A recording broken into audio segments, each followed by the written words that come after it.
"Mom, we think it's time you moved into a facility where you can get the care you need." Those words from my son Daniel shattered what was left of my heart as I sat in the cramped apartment I could barely afford, surrounded by the echoes of a lifetime spent sacrificing everything for children who now saw me as nothing more than an expensive burden. My hands were shaking as I looked at the eviction notice on my kitchen table, the same hands that had worked 3 jobs to put Daniel through business school, the same hands that had sewn Claire's prom dress by candlelight because we couldn't afford to keep the electricity on. 49 years of sacrifice, and this was my reward, abandonment wrapped in the language of concern. I'm Margaret Hayes, and I'm 69 years old. I'm here in my beautiful conservatory in my mansion in Syracuse, New York. Yes, you heard that right, a mansion that houses 37 children who call me Mama Margaret. But 4 years ago, I was sitting in a 1-bedroom apartment with $17 to my name, learning that ungrateful children can break your heart in ways you never imagined possible. Tell me in the comments what you're doing right now while you listen to my story. Are you having your afternoon tea, maybe spending time with your own children, or just taking a moment to appreciate the love in your life?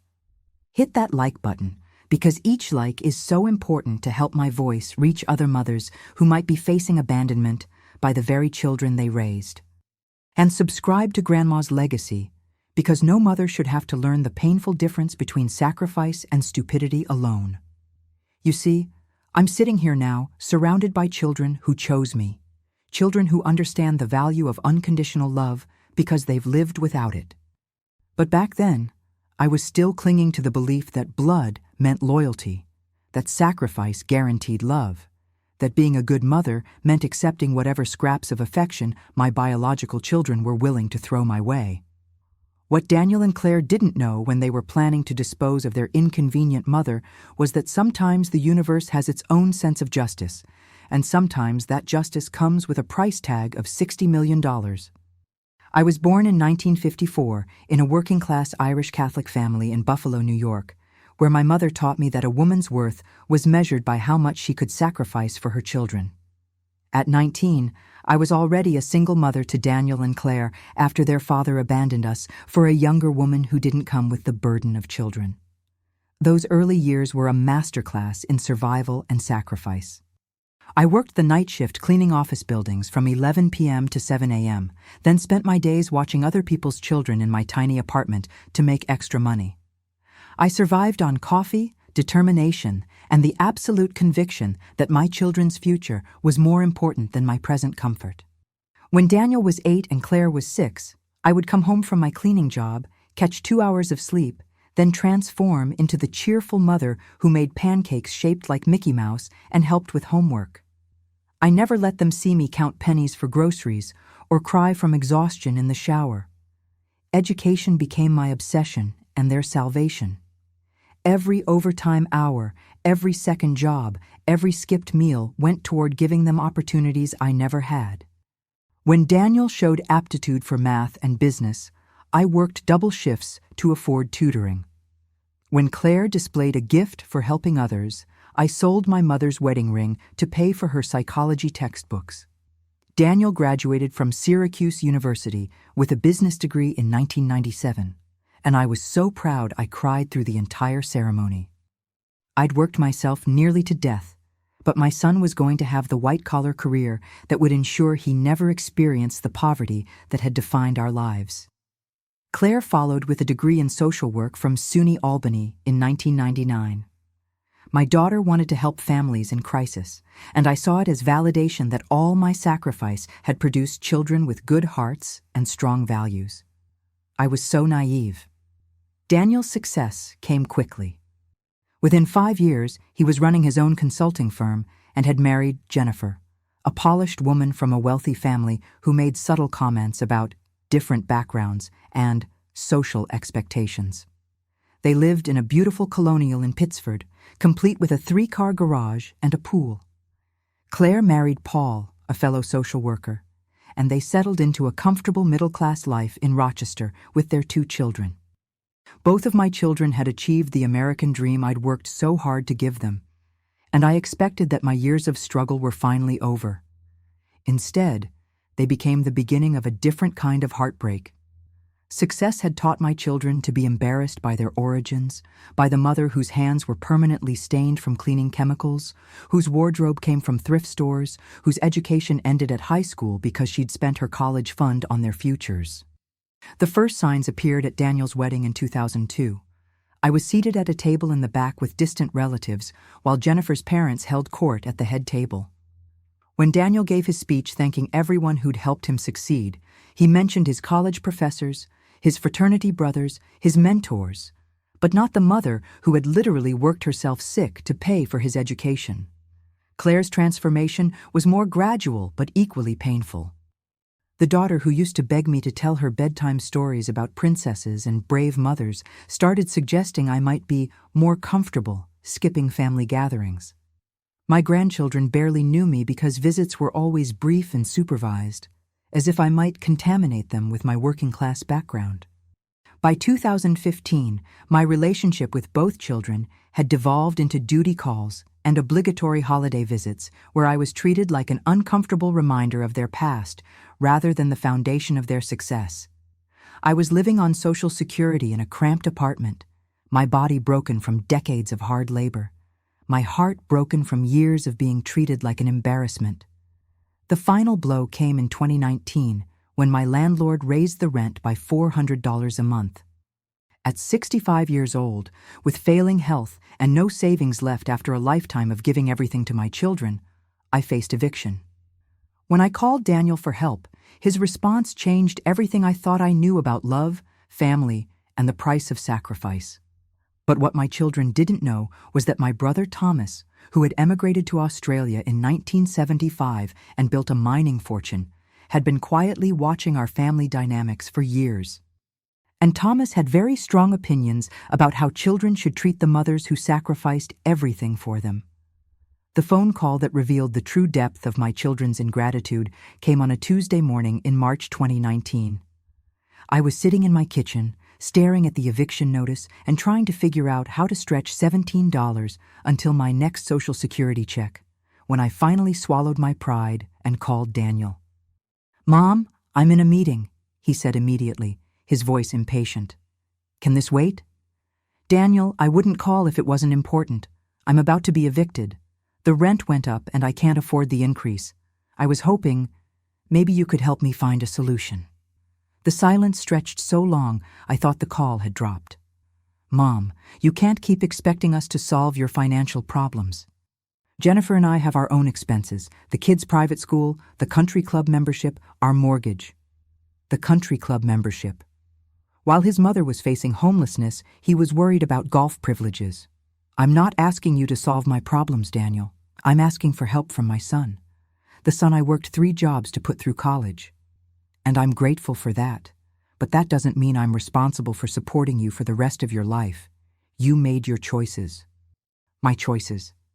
As if choosing to sacrifice my health, my comfort, my future for his education was a mistake I should now pay for alone. What am I supposed to do? I'm 65 years old with nowhere to go. "Mom, there are programs for people in your situation. Senior housing, government assistance. Maybe it's time you looked into those options instead of calling us every time you have a crisis." Every time I had a crisis. This was the first time in 4 years I'd asked either of my children for help, and he was acting like I was a chronic burden who constantly had her hand out.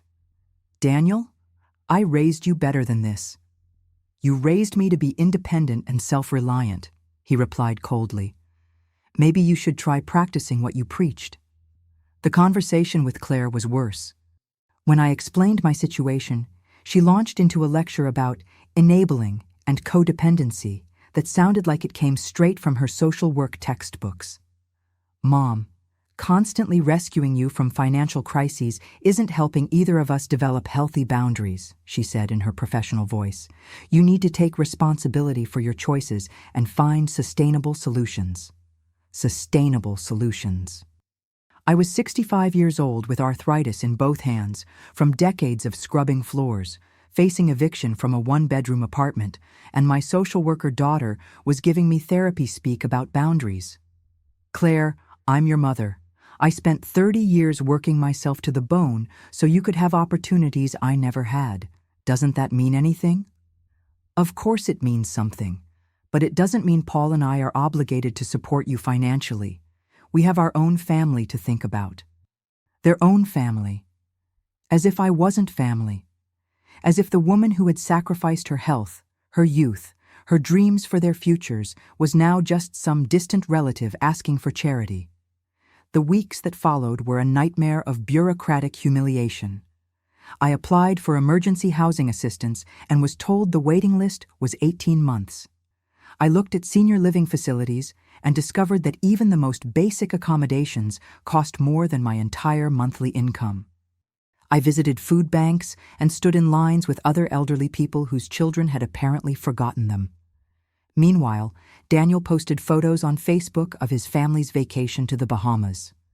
Claire shared pictures of her children's expensive summer camp activities. Both of my children were living comfortable, prosperous lives while their mother faced homelessness, and neither of them seemed to lose any sleep over it. The eviction date was set for May 15th. I had nowhere to go, no money to move, and no family willing to help. I started packing my few belongings into boxes, trying to decide what memories were worth keeping when you have nowhere to store them. That's when I received a phone call that changed everything. It was from Harold Whitman, a lawyer from Sydney, Australia, with news about my brother Thomas, who had died suddenly of a heart attack while visiting his mining operation in Western Australia. Mrs. Hayes, I'm sorry for your loss, Mr. Whitman said in his crisp Australian accent. Your brother spoke of you often and with great affection. I'm calling because Thomas made specific provisions for you in his will. I barely remembered Thomas. He'd left for Australia when I was 15, and our contact over the years had been limited to Christmas cards and occasional phone calls. I knew he'd done well in mining, but we'd never discussed specifics. What kind of provisions? I asked, expecting maybe a few $1,000s that might help with moving expenses. Mrs. Hayes, your brother left you his entire estate. After taxes and legal fees, you'll be inheriting approximately $60 million. The phone slipped from my numb fingers. $60 million. The woman who had been abandoned by her own children, who was facing homelessness with $17 to her name, had just become one of the wealthiest people in Syracuse. But as I sat in my empty apartment, surrounded by packed boxes and eviction notices, I realized something that would define everything that came next. I wasn't going to use this money to make my ungrateful children comfortable. I was going to use it to build something beautiful for children who actually understood the value of love. The inheritance process took 3 months to complete, during which I lived in a cheap extended stay hotel, watching my children's social media posts about their comfortable lives while their mother existed in a sterile room that smelled like industrial carpet cleaner. Not once during those 3 months did either Daniel or Claire call to check on me. When the money finally transferred to my account in August 2019, I stared at the bank statement for 20 minutes, unable to process the reality of those numbers. $60,237,418. More money than I could spend in 10 lifetimes, inherited from a brother who had remembered the sister his own children had forgotten. My first purchase wasn't for myself. It was a proper funeral for Thomas, whose body I had flown back from Australia for burial in the family plot in Buffalo. I stood graveside with a handful of elderly relatives, mourning the brother I'd barely known, but who had shown me more consideration in death than my children had in years. If you're feeling the irony and justice of this moment with me, show your support. Hit that like button, comment if you've ever felt forgotten by people who should love you most, and subscribe because sometimes the universe delivers exactly the vindication we need. My second purchase was the Thornwood Estate, a magnificent 1920s mansion on 15 acres in Syracuse that had been empty for 2 years. The previous owners had let it fall into disrepair, but I could see its potential. 37 bedrooms that could become homes for children who needed them, vast grounds where laughter could replace silence, and a legacy that would matter long after I was gone. I spent the next 6 months transforming that house into something magical. Professional contractors restored the original architecture while I worked with social services to navigate the complex process of creating a residential facility for children aging out of foster care. These were kids between 16 and 18 who were considered too old for traditional adoption, but too young to survive alone. Children who understood abandonment because they'd lived it. The Thornwood Home for Second Chances officially opened in February 2020, just as the world was beginning to shut down for the pandemic. While other facilities struggled with isolation, our house became a fortress of family where 37 children found stability, education funding, therapy, and most importantly, the unconditional love of a mother who understood what it meant to be discarded. Each child had their own story of disappointment and betrayal, but together we created something beautiful. Marcus, aged out of foster care at 18, became my gardener and graduated with a degree in landscape architecture. Sophia, abandoned by parents who couldn't handle her learning disabilities, discovered she was brilliant at cooking and now runs our kitchen. Devon, whose teenage pregnancy had made her too much trouble for her family, finished high school and started college while her daughter played safely in our nursery. I became Mama Margaret to children who chose to love me, who appreciated having someone who would never give up on them, who understood that family isn't about blood, but about who shows up when life gets hard. For 4 years, I lived in the most peaceful happiness I'd ever known, surrounded by gratitude instead of resentment, appreciation instead of embarrassment, and love that was freely given rather than grudgingly tolerated. My biological children had no idea any of this had happened.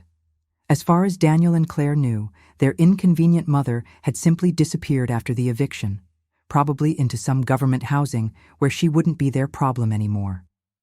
Neither had bothered to search for me or even confirm whether I was alive. But in May 2021, Syracuse Magazine published a feature article about the Thornwood home, complete with photos of the mansion, details about our program, and a lengthy interview with the mysterious benefactor who had created this haven for forgotten children. The article mentioned that Margaret Hayes had used a substantial inheritance to build a new model for caring for aging-out foster children. That article would change everything, because suddenly my children discovered that the mother they'd abandoned wasn't a burden to be managed. She was a millionaire to be courted. The first phone call came 2 days after the magazine hit newsstands, and the woman who had once faced eviction with $17 was about to teach her ungrateful children the most expensive lesson of their lives. Daniel's call came at 7:30 in the morning, which told me everything I needed to know about his priorities. The Syracuse Magazine article had been published just yesterday, and he'd clearly been awake all night processing what he'd discovered about his supposedly destitute mother. "Mom, oh my God, I've been trying to find you for years." The false emotion in his voice was so thick I could have spread it on toast. "When you disappeared after the eviction, we were so worried. We hired private investigators, called hospitals, contacted missing persons." Every word was a lie, and we both knew it. If Daniel had spent even 5 minutes looking for me, he would have found me. The Thornwood home wasn't hidden. It was featured in local newspapers, had a website, and was listed with every social service agency in the county. "Hello, Daniel," I said calmly, sipping my morning tea while watching Marcus teach 3 of our younger children how to plant tomatoes in the garden. "What can I do for you?" "Mom, we need to talk. Claire and we need to apologize. We were going through a really difficult time financially, and we handled your situation badly. We've felt terrible about it ever since." Financially difficult. Daniel's consulting firm had billed over $2 million the previous year, according to the Business Journal article I'd read online. Claire and Paul had just bought a larger house in Brighton. Their definition of financial difficulty was apparently not being able to afford both private school tuition and a second vacation home. "Is that so?" I replied. "And what exactly prompted this sudden attack of conscience?" There was a pause. I could practically hear him calculating how much honesty this conversation required.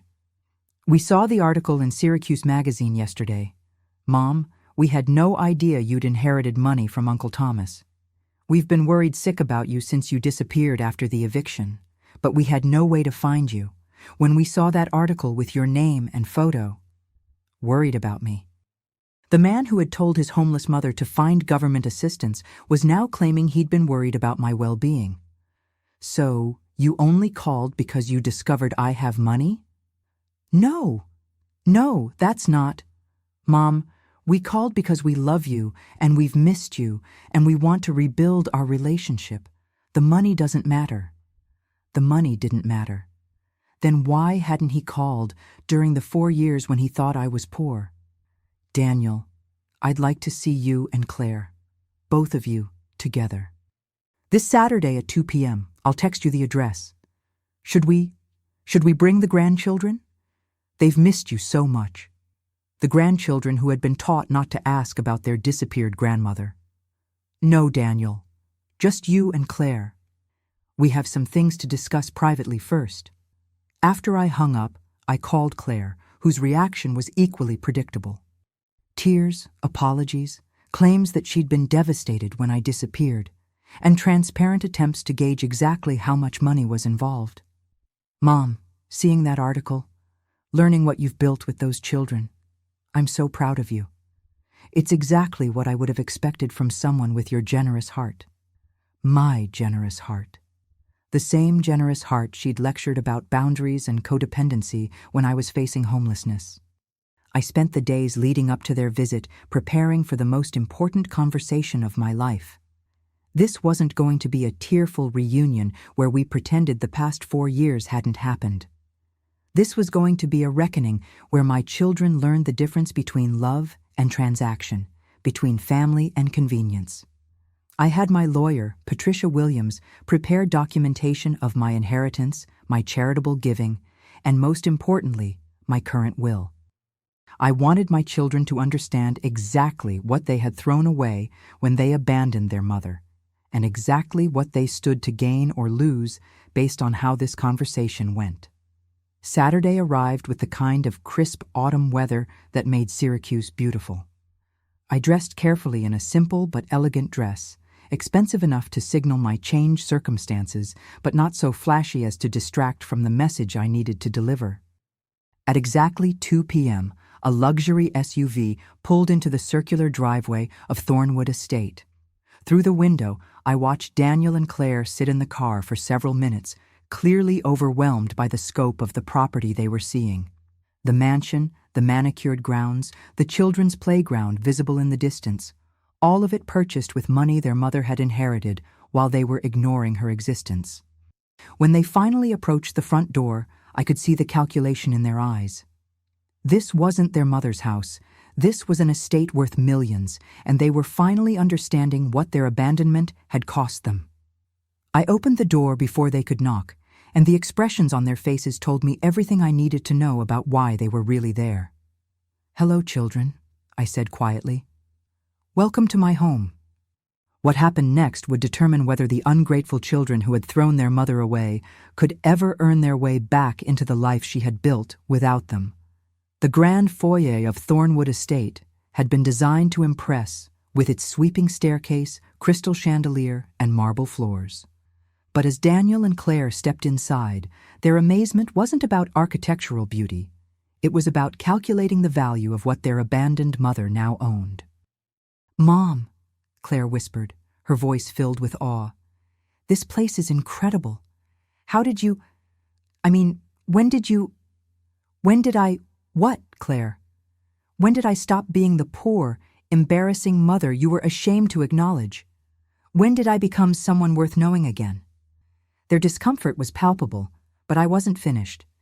I led them through the house methodically, showing them the library where our children did homework every evening, the music room where laughter replaced the silence of my old apartment, the dining room where 37 young people gathered every night for family dinners. "These are my children now," I explained, as we passed the recreation room where several teenagers were playing pool and video games. "They're kids who aged out of foster care, who were abandoned by their biological families, who understand what it means to be thrown away by the people who were supposed to love them." Daniel was looking around with the focused attention of someone appraising property values. "Mom, this must have cost... The maintenance alone on a place this size. 8.2 million for the initial purchase and renovation, I said calmly. Annual operating costs run about 1.2 million. Uncle Thomas left me well equipped to handle the expenses. Claire's social worker training kicked in. Mom, this is amazing work you're doing, but wouldn't it be more efficient to work within existing systems? There are established programs for aging out foster children. Established programs that warehouse children until they turn 18 and then abandon them to figure out life alone? Like the established family programs that taught my own children to discard their mother when she became inconvenient? We settled in my private sitting room, where afternoon sunlight streamed through windows that overlooked the gardens. I served tea from China that cost more than most people's monthly rent, while my children tried to process the transformation of the woman they'd dismissed as a burden. Mom, Daniel began carefully, we know we handled things badly 4 years ago. We were dealing with our own stresses and challenges, and we didn't respond to your crisis the way we should have. My crisis, I repeated. You mean my impending homelessness? Yes, and we feel terrible about that. If we'd known about Uncle Thomas's inheritance, you would have what? Suddenly remembered you had a mother? Claire leaned forward, tears forming in her eyes. Mom, we were wrong, completely wrong. We let financial stress cloud our judgment, and we failed you when you needed us most. We want to make it right. Make it right. How exactly do you propose to do that? They looked at each other, clearly having rehearsed this conversation. Daniel spoke first. Well, obviously we want to be part of your life again. We want the grandchildren to know their grandmother. And maybe we could help with this amazing project you've created. Help with my project. The project they'd never known existed because they'd never bothered to check whether their mother was alive or dead. Help how, Daniel? Jennifer has a background in nonprofit management. She could consult on operations, help with fundraising, maybe serve on the board of directors. Jennifer, the woman who had seated me at the back table at their wedding, who had made it clear that my background was an embarrassment to their social aspirations. And you, Claire? How would you like to help? My social work experience could be invaluable for program development. I understand the challenges these kids face, the trauma they've experienced. I could develop therapeutic programs, help with case management. Both of my children were positioning themselves to benefit from the empire I'd built in their absence. They wanted to attach themselves to my success, claim credit for work they'd never done, and gain access to resources they'd never contributed to. But I had one more surprise for them. I pulled out a folder prepared by my lawyer and set it on the coffee table between us. Before we discuss your involvement in my work, I think you should see something. The folder contained copies of my current will, my charitable giving records, and documentation of how I'd spent Uncle Thomas's inheritance. As they read through the papers, their faces went through a fascinating progression of emotions: confusion, shock, and finally, the dawning realization of what their abandonment had really cost them. Mom, Daniel said slowly, according to this, you've given away over $40 million to children's charities. 42.7 million to be exact. The Thornwood Home, college funds for every child who lives here, donations to other programs serving abandoned children. I found much better uses for Uncle Thomas's money than making my ungrateful biological children comfortable. Claire was staring at the will. And your estate? Everything goes to the Children's Foundation? Every penny. The children who chose to love me will benefit from my success. The children who abandoned me will inherit exactly what they gave me. Nothing. The silence that followed was deafening. My children were finally understanding that their abandonment hadn't just hurt me emotionally. It had cost them financially in ways they were only beginning to comprehend. But I wasn't done delivering justice. What I said next would determine whether there was any possibility of redemption for the ungrateful children who had thrown their mother away. Let me make sure I understand your position correctly, I continued, my voice steady despite the magnitude of what I was about to reveal. 4 years ago, when I was facing eviction with $17 to my name, you both told me that supporting me wasn't your responsibility.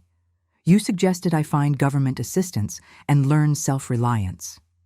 Daniel and Claire sat frozen as I methodically laid out the consequences of their choices. During those 4 years of silence, I inherited $60 million, built a 37-bedroom mansion, created a foundation that's already helped over 200 children, and established a legacy that will continue long after I'm gone. Not once did either of you call to check if I was alive or dead. I pulled out my phone and showed them the Syracuse Magazine article that had prompted their sudden reconciliation.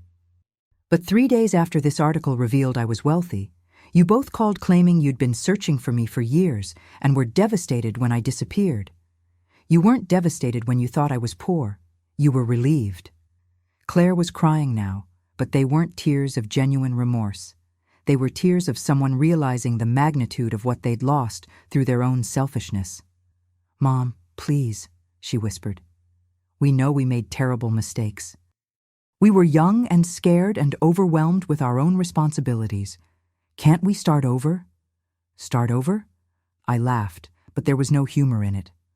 "Claire, you're 51 years old. Daniel, you're 53. You weren't children making innocent mistakes. You were adults who made calculated decisions to abandon your mother when she became inconvenient."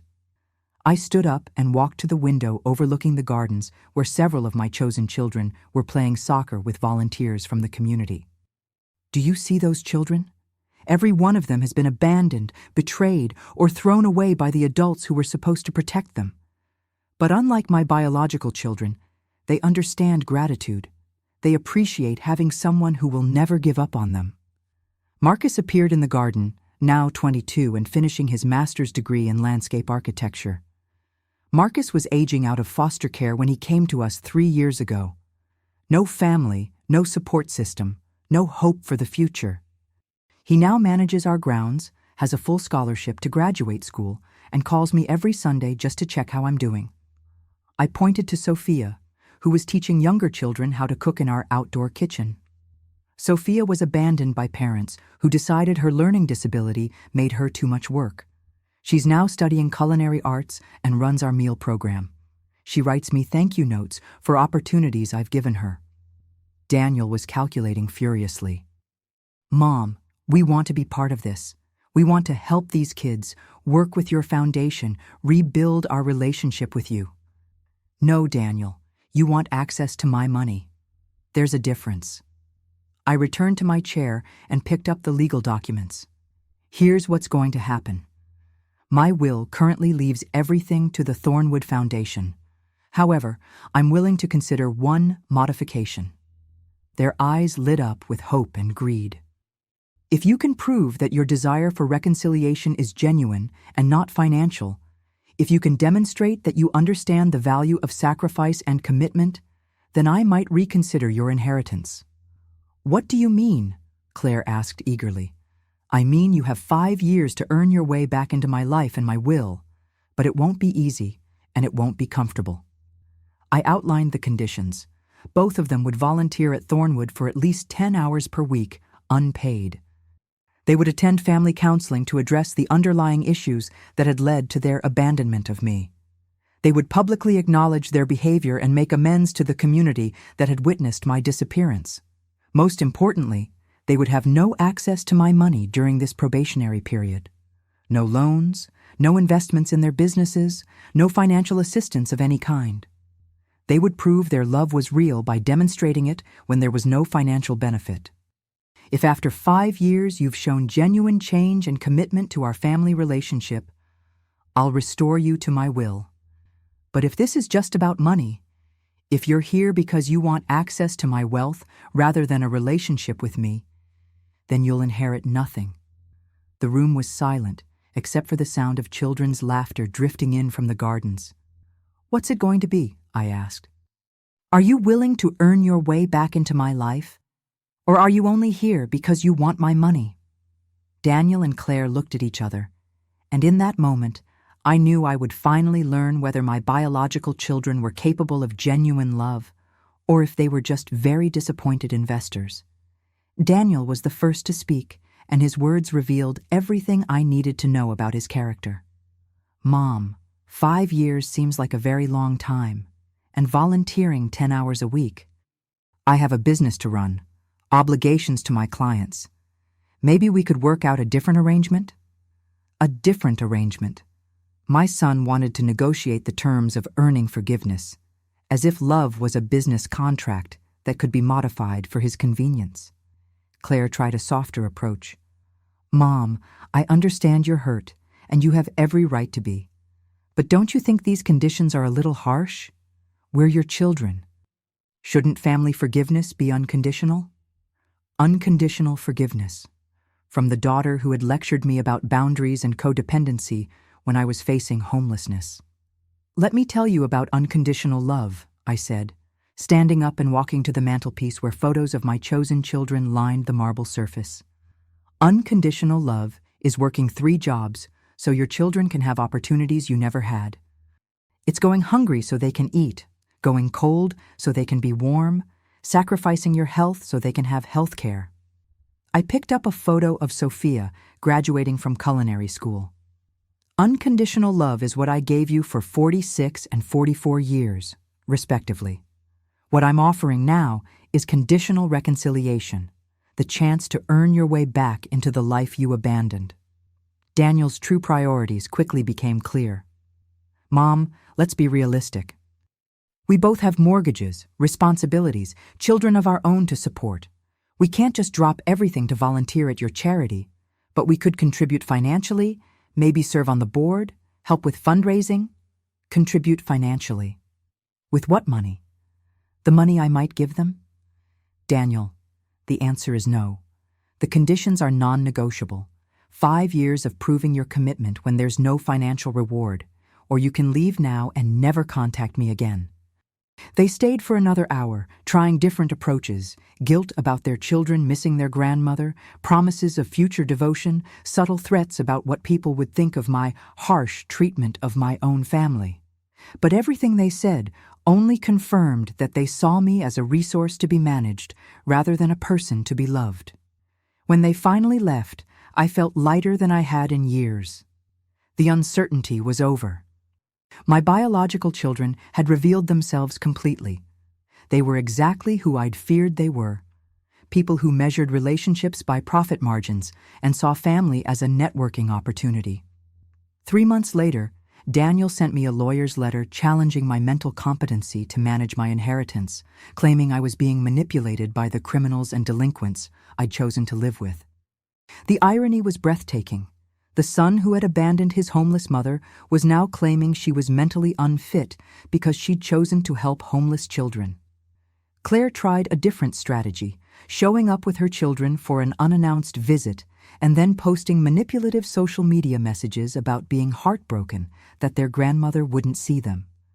She was trying to use my grandchildren as weapons in a war I'd never chosen to fight. But their efforts only strengthened my resolve and validated my decisions.